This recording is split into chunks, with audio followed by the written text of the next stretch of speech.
Lendas Assombradas. O relato de hoje de Malazuz, que é este daqui. As arrepiantes histórias da tia Carmen. Vamos ver o que a tia Carmen conta. Não é a tia Carmen, não. Bom, os nomes estão todos trocados, tá? E sim, esse é um dos meus relatos longos e prolixos. No alto da minha sapequice, nos anos 80, é uma moça que nos conta, tá? No alto da minha sapequice, nos anos 80, eu adorava correr até a casa da minha tia-avó Carmen, sentar-me em seu muro baixo e implorar por histórias de terror.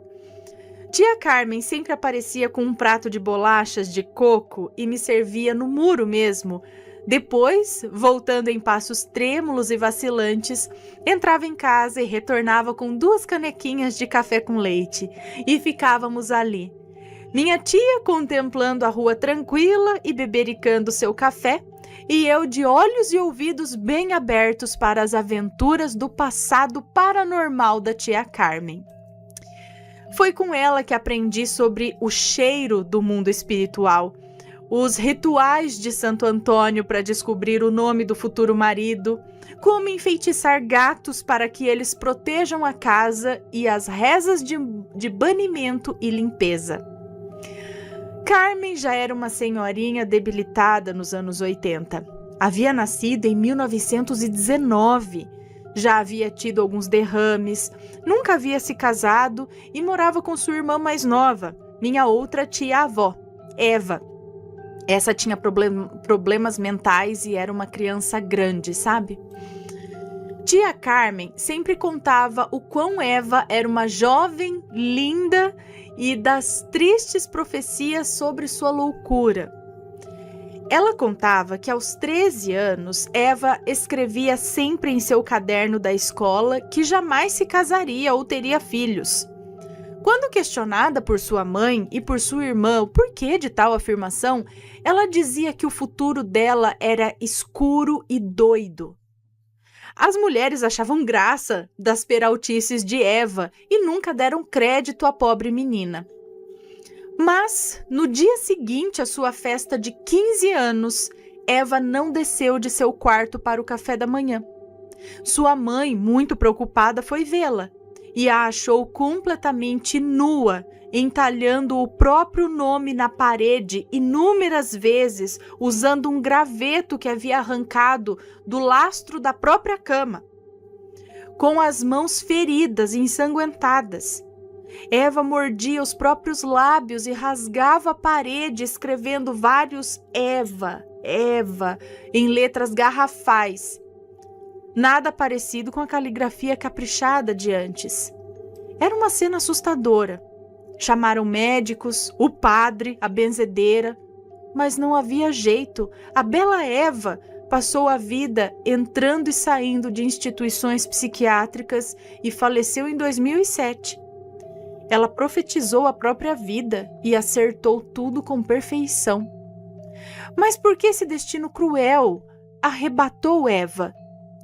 Esse é um mistério que continua até hoje. Essa era apenas uma das histórias de tia Carmen, né? Uma das histórias que a tia Carmen me contava. Mas havia 2 histórias, entre tantas, que para mim eram as mais assustadoras. Eram as histórias da filha do fazendeiro e do irmão morcego. E é essa primeira que vou lhes contar hoje.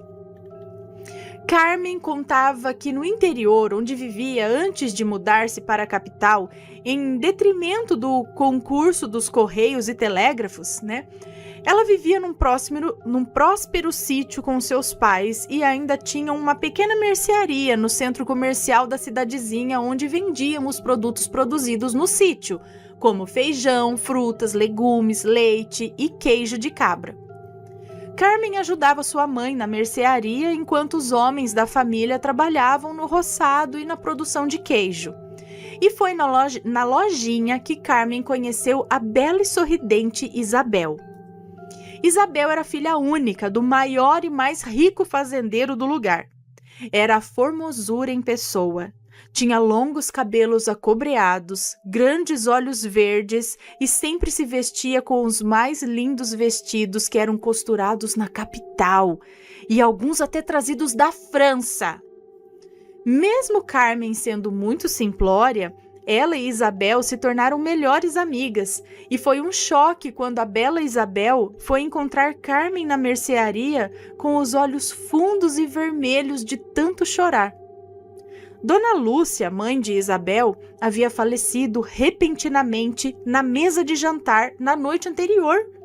E Isabel queria a companhia da amiga para enfrentar o triste velório e o enterro da querida mãe. Como a defunta pertencia à família mais próspera e importante da cidade, as lojinhas todas fecharam suas portas e todos foram prestar as suas últimas homenagens a Dona Lúcia. Mesmo que tenha falecido na noite anterior. Mesmo que tenha falecido na noite anterior, Dona Lúcia não estava em boas condições. O corpo era mal cheiroso e amarelado, e mesmo com a igreja repleta com ramalhetes de flores, de ramalhetes de flores, o odor era nauseante. O padre então adiantou os ritos e prosseguiram para o cemitério. Fizeram o caminho a pé, tradição dos antigos, e os burburinhos tomavam conta do cortejo. Carmen pôde ouvir um falatório afirmando que Dona Lúcia havia sido envenenada no jantar, pois ela tinha uma saúde de ferro e não podia ter simplesmente tido uma convulsão e caído dura com a cara no prato de sopa. Isabel parecia um zumbi, caminhava roboticamente fitando o nada. Carmen lhe dava o braço e orava baixinho, segurando seu tercinho. Quando começaram a jogar terra sobre o caixão, Isabel olhou para Carmen e disse: "Eu sei que foi ela." Ela? Quem era ela? Do que Isabel estava falando? Seria delírio devido ao choque? Nos dias que se passaram, Isabel foi recobrando o vigor e confidenciou à amiga que a nova governanta estava seduzindo seu pai e que tinha quase certeza que ela envenenara sua mãe para tomar seu lugar. Carmen, boquiaberta, não podia acreditar em tal disparate. Elas moravam numa cidadezinha do interior e lá definitivamente não era o melhor cenário para conspirações de assassinato. Dona Lúcia provavelmente havia morrido por engasgo ou algum problema digestivo. Carmen tentava convencer a amiga de que a morte de sua mãe foi a vontade de Deus e não um assassinato. Mas Isabel não a escutava. A situação piorou quando, poucos meses depois, o pai de Isabel se enrabichou com a tal da governanta. Isabel não se conformava com a rapidez do pai em assumir um relacionamento com outra mulher, ainda mais aquela mulher. Carmen a ouvia se lamuriar da escolha do pai, sabe? Dentre tantas moças solteiras e senhoras viúvas da nata da sociedade, ele teria escolhido logo uma mulherzinha sem cultura, sem berço e sem nome para lhe fazer companhia? Nessa hora, o rosto de Carmen corou e ela ficou magoada, pois apesar de ter estudo, ela também não tinha berço nobre, nome ou riquezas. Mas deixou a sensação ruim passar, pois entendia que a revolta da amiga era devido ao desenlace trágico e precoce de sua matriarca. Para surpresa de todos, a jovem governanta apareceu grávida. Mas o senhor Camargo, pai de Isabel, não tinha interesse em oficializar o matrimônio com a moça singela. Também não queria assumir o filho, pois temia que sua primogênita e amada Isabel perdesse sua herança. E mesmo já decidido, ele voltou atrás. Marcou o casamento e no mesmo altar onde sua esposa havia sido velada menos de um ano antes, agora ele se casava com uma analfabeta sem nome e com a barriga cheia. Assim eram chamadas as moças que casavam grávidas de vestidos largos. Foi um escândalo. Todos puderam notar a saliente barriga da mulher. Lembrando que isso era muito também o pensamento da época. É isso que ela está relatando e passando aqui. Isabel nunca aceitou esse casamento.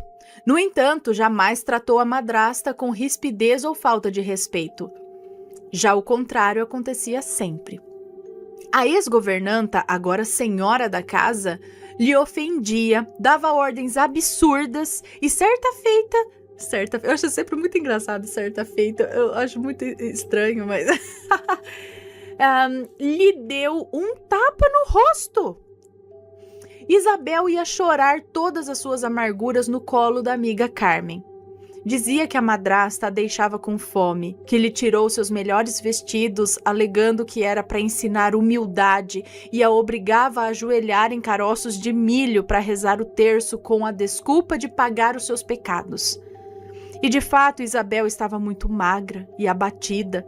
Sua aparência condizia com o grande sofrimento ao qual era submetida injustamente.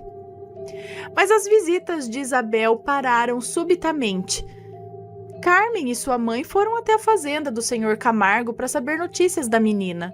Julgavam que a moça havia adoecido, afinal estava muito esquálida e pálida nos últimos tempos. Mas a resposta que receberam do velho e consternado Sr. Camargo as abalou grandiosamente. O fazendeiro disse que Isabel havia fugido de casa com um homem de má reputação e que havia levado suas melhores roupas, joias e até o dinheiro que lhe foi deixado, dado a morte de sua querida mãe. O Sr. Camargo disse que a filha havia deixado um bilhete pedindo para respeitarem a decisão e não procurá-la mais, além de proferir infortúnios à madrasta. Carmen custava acreditar no que estava ouvindo. Isabel nunca esconderia algo assim dela. Mesmo com quase 19 anos de idade, Isabel e Carmen, ambas com a mesma idade, jamais tinham se interessado em rapazes, namoricos e nem sonhavam com o casamento. As duas garotas sonhavam em ingressar na universidade e conhecer o mundo. Nessa hora, uma aflição desesperadora tomou conta do coração de Carmen e ela soltou um grito histérico. Isso é mentira! Seu Camargo, muito irritado, mandou que sua nova esposa, já em estágio final de gravidez, buscasse o tal bilhete. Assim que Carmen pousou os olhos nele, soube imediatamente que aquilo jamais poderia ter sido feito por sua melhor amiga, a não ser que tenha sido feito propositalmente. O bilhete estava repleto de erros grosseiros. Havia um garrancho no lugar da bela caligrafia de Isabel. Carmen, com os olhos desesperados e em lágrimas, bateu o pé e repetiu que aquilo não era real. Aquele linguajar chulo não provinha de sua amiga.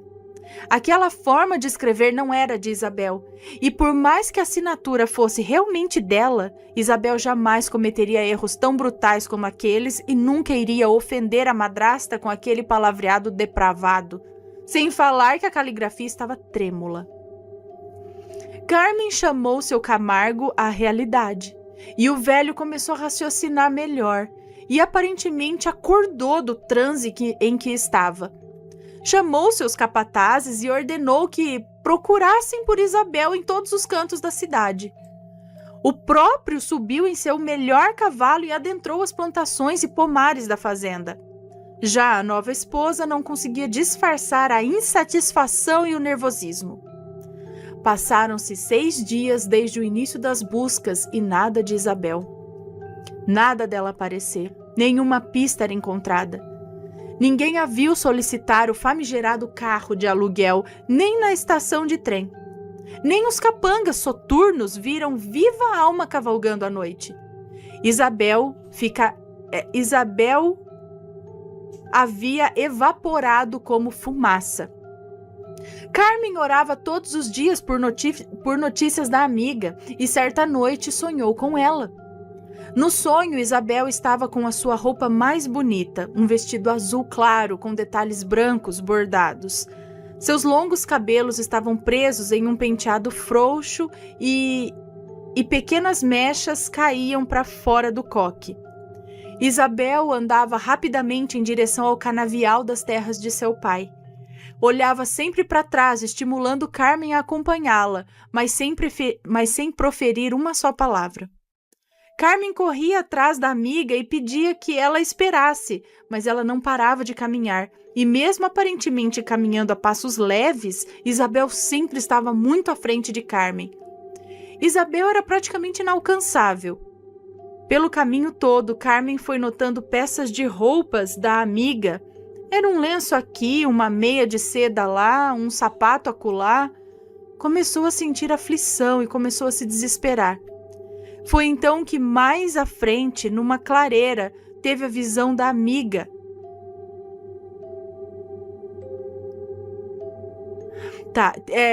Foi então que mais à frente, em uma clareira, ela teve a visão da amiga totalmente nua. Ela estava parada em frente a Carmen como a Vênus de Botticelli. Ela ia soltando os grampos do longo cabelo em grandes mechas caíam, mas caíam mesmo, caíam no chão. Então Isabel pegou um bocado de seu cabelo em suas mãos e ofereceu a Carmen, que, horrorizada, correu para longe da amiga e despertou de seu sonho com um grito abafado. Levantou da cama e correu até a mãe, que estava na cozinha, e aos prantos relatou aquele pesadelo. Dona Carmosina fez o sinal da cruz e se agarrou ao crucifixo do terço, que sempre estava em seu pescoço, e disse que sentiu um mau presságio. Fez um chá de camomila bem doce e ofereceu à filha, temendo por más notícias, e também pela saúde mental de Carmen, afinal, Eva já residia em um sanatório. Se perdesse outra filha para a loucura, ela não aguentaria. Depois que tomou seu chá, Carmen engoliu o pedaço de pão assado e disse à mãe que daria uma volta para pegar um ar fresco. Mas o que ela fez foi refazer todos os passos do sonho, com um peso em suas costas, um nó na garganta e um medo absurdamente grande do que poderia encontrar. A moça seguiu os passos de seu sonho, adentrando nas terras de seu Camargo, indo em direção ao canavial. Para sua infelicidade, achou um pedaço azul claro de tecido rasgado com bordados brancos. Sentiu a boca amargar e o coração bater mais forte. Mais adiante achou mechas do cabelo acobreado da amiga pelo chão e, incrédula, se agachou para pegar um bocado de cabelo e, ao fazer isso, notou um sapato semi-enterrado a menos de 1 metro de distância. Se esticou para pegar o objeto, mas infelizmente o sapato não estava vazio. Totalmente em choque e ainda segurando os cabelos da amiga em suas mãos, correu como um raio até a sede da fazenda de seu Camargo e, ao encontrá-lo, caiu de joelhos em prantos, esticando os punhos fechados, repletos de cabelo acobreado. Camargo entendeu tudo e caiu de joelhos, também abraçando a menina. Trabalhadores foram chamados para irem até o local e lá descobriram o corpo de Isabel, já em avançado estado de decomposição, pois havia se passado 1 semana desde seu desaparecimento. No local descobriram peças de roupas rasgadas e parcialmente queimadas. O kit de prata do lavabo de Isabel, que era escova de cabelo, pente, espelho e tesoura, uma mala e alguns outros pertences. Ao retirar a moça de sua cova rasa, notaram diversas perfurações e também seus cabelos curtos como de um rapaz. A pessoa ou pessoas que fizeram aquela barbárie contra a bela Isabel cortaram seus lindos cabelos, suas roupas e tiraram a vida dela de um modo tão humilhante e cruel que tal destino não deveria ser dado ao homem mais vil da terra. Não se soube na época se violaram a moça, mas por ter sido encontrada apenas com um dos sapatos, acreditam que sim. Antes de dar fim a ela, tiraram dela seus cabelos, sua vaidade, sua feminilidade e sumiram com suas joias, com as belas roupas e o dinheiro herdado da parte de sua mãe. Carmen quase enlouqueceu. Amava Isabel como se fosse sua própria irmã. Uma completava as frases da outra, as duas amavam literatura, poesia e ambrosia com coco. Gostavam de cavalgar juntas e, vez ou outra, até tomavam banho de rio às escondidas de seus pais, pois isso não era coisa de moça honesta. Mesmo após conhecer o fim trágico de sua amada amiga, Carmen não parou de orar por ela, dessa vez para que o culpado aparecesse, e suas preces foram ouvidas. Com a morte de sua primogênita amada, Senhor Camargo não conseguiu se alegrar com o nascimento do seu filho com a nova esposa. O menino nasceu forte, gordinho e saudável, tinha os cabelos acobreados como os de Isabel, herança da família de Camargo, que descendiam de holandeses. Já a nova senhora, a Maledite, começou a se queixar do quarto, dizendo que o marido precisava trocar o forro da casa, pois fazia muito barulho. Mas ninguém ouvia barulho algum. Certa noite, ao ir verificar seu filho no berço, Maledite viu o contorno de uma jovem nua e careca olhando para o bebê e saiu gritando histericamente até a varanda da casa, sendo amparada pelos empregados. Pelas amas de leite foram chamadas, alegaram que ela estava muito fraca para amamentar e isso poderia ofender os nervos da jovem parturiente. Mas nada adiantou. A loucura que se abatera sobre a Maledite era apenas o retorno de seus pecados. Em pouco tempo, dado aos grandes contatos que tinha na política local, Senhor Camargo, que ostentava a alcunha de coronel, descobriu o autor do crime. E por meios nada convencionais arrancou detalhes da confissão do sujeito. E a história era digna de uma novela mexicana. Aquele homem frio contou com detalhes tudo o que aconteceu e quem o contratou para o serviço. Resumindo, desde que chegou à casa dos Camargo, vindo de uma cidadezinha humilde, percebeu que o senhorio a olhava com lascívia. Usando de malícia e esperteza, Maledite passou a trabalhar sem usar combinação, ou seja, a roupa íntima daquele tempo. E fazia questão de expor seus atributos o máximo possível para o velho Camargo. Ao notar que ele sempre a acompanhava com os olhos, a moça logo tratava de demonstrar ingenuidade em seus movimentos, agachando-se para pegar um utensílio que ela mesma derrubava propositalmente, com intenção de mostrar suas intimidades para o velho homem. Em pouco tempo, os dois se encontravam nas baias dos cavalos e ele saciava seu desejo com a jovem que ele acreditava ser uma ingênua donzela. Maledite queria ser a senhora da fazenda, mas não havia como, né? O divórcio ou o desquite era inadmissível na época, e a única solução era a viuvez. Valendo-se do veneno para ratos que o senhor usava para afastar os roedores dos armazéns de grãos e do galinheiro, passou a servir comidinhas especialmente preparadas para a senhora Lúcia. Mas a mulher era muito forte e sequer passava mal. Julgando não estar fazendo da forma correta, Maledite fez uma sopa e caprichou. Dessa vez foi fatal. Antes de chegar à metade do prato, Dona Lúcia já estava morta. Agora o caminho estaria livre para ser a nova senhora Camargo e ter acesso a todo aquele dinheiro, joias, terras e gado. Mas o velho era muito apegado à filha única e não queria trazer desgosto à jovem, colocando outra mulher no lugar de sua querida mãezinha. Deixou então que a filha se tornasse a senhora da casa e a estava ensinando a cuidar dos negócios para que ela assumisse a fazenda quando partisse dessa para melhor. Vendo que não teria chances, a jovem Maledite começou a bolar outro plano. Ela iria engravidar do senhorio. Naquele tempo, os homens ricos assumiam seus rebentos, mesmo os bastardos, seja pelo casamento ou dando à mãe da criança terras e uma grande quantia em dinheiro para que ela se mantivesse discreta. Por ser um homem solitário e viúvo e por achar que tirou a virgindade da moça, Camargo resolveu se casar com ela. Quando foi comunicar sua decisão à filha, ela deixou claro que não estava de acordo com a decisão, mas que nada poderia fazer. Avisou ao pai que jamais amaria aquela mulher e que acreditava inclusive que ela era responsável pela morte de sua mãe. Senhor Camargo não deu ouvidos e simplesmente a deixou falando sozinha. Já Maledite ouviu tudo atrás da porta do gabinete e começou a planejar como se livrar da única herdeira da fortuna dos Camargo. Maledite tentava passar um ar de superioridade e, por mais que tivesse aulas de etiqueta, não conseguia passar ares de elegância. A senhora que lhe aplicava as aulas sempre elogiava Isabel, e isso culminou em ainda mais inveja no coração podre de Maledite, que pensou: eu já acabei com uma, agora já sou casada, e se eu sumir com essa aí, ninguém vai desconfiar.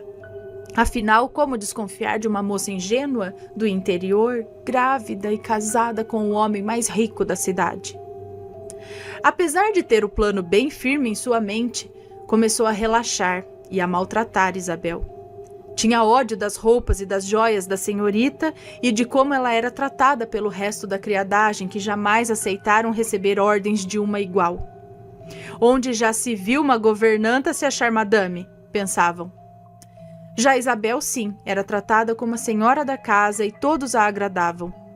Maledite então falou com seu amante. Sim, Maledite tinha um amante, inclusive tinha um filho que havia deixado em sua cidadezinha já. Ela falou com seu amante para acabar com Isabel, para depois acabar com o velho Camargo, e aí dessa forma os dois poderiam herdar tudo. E a paga pelo serviço seriam as joias e o dinheiro de Isabel. Com a desculpa de que as dores do parto se aproximavam, pediu à enteada que fosse pessoalmente chamar o médico da família. Disse a ela que um dos capatazes do pai a acompanharia. Vendo a agonia da mulher, que sabia muito bem fingir as dores de um parto, afinal já tinha um filho, e sabendo que o pai não estava na fazenda naquele dia, foi-se então buscar o tal médico. Mas era tudo uma grande armadilha. No meio do caminho, o capataz, que era o amante de Maledite, derrubou a moça do cavalo e, mesmo machucada e assustada, ela correu para o meio da plantação de cana. O homem a seguiu até lá. Logo, a Maledite chegou ao local combinado com os pertences de Isabel, afinal teria que simular sua fuga, e tomada de ódio por ter constatado que seu amante havia se aproveitado da situação, pegou a tesoura da própria Isabel e a tosquiou como uma ovelha. Isabel gritava, mas ninguém ouvia os seus gritos. Depois de agredir a jovem, a obrigou a escrever o tal bilhete, alegando que a deixaria ir embora, mas que ela nunca mais deveria voltar para aquelas terras. Isabel não era burra, sabia que aquele seria o seu fim. Então escreveu o bilhete de modo a identificarem os absurdos ali escritos. Talvez eles possam compreender a minha derradeira mensagem. Deve ter pensado a pobre Isabel. E a mensagem foi entendida por sua amiga e irmã, Carmen, que jamais desistiu dela. Maledite ficou louca e só não teve a vida retirada, pois era mãe de uma criança Camargo. Mas passou a vida presa em uma instituição de malucos, e gritava a plenos pulmões que em todo lugar havia cabelos de Isabel. Já o seu amante, seu Camargo, não teve pena desse aí não. Eu não posso relatar o que fizeram com essa criatura, pois se eu fizesse o relato seria top 10 do Proibidão. O ensinamento que fica é: almas irmãs sempre dão um jeito de se comunicar. Sonhos podem ser avisos. E por fim, nunca ignore a sua intuição. Ai, fulana, e a história do... Ai, fulana, e a história do irmão morcego? Esse fica para um próximo relato longo e prolixo. Agora tenham todos uma boa noite ou um bom dia e prestem atenção em seus sonhos. Até um próximo relato. Assinado a neta de Eleonora. Lembram? Gente do céu. Credo.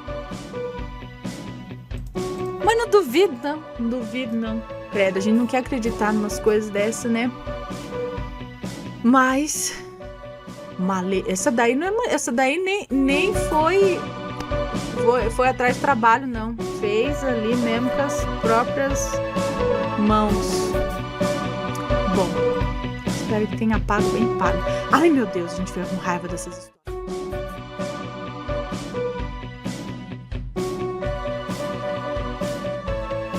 Está gostando dos relatos no Reverso Assombrado? Então não se esqueça de deixar o seu like. E é claro, se ainda não for inscrito, se inscreva.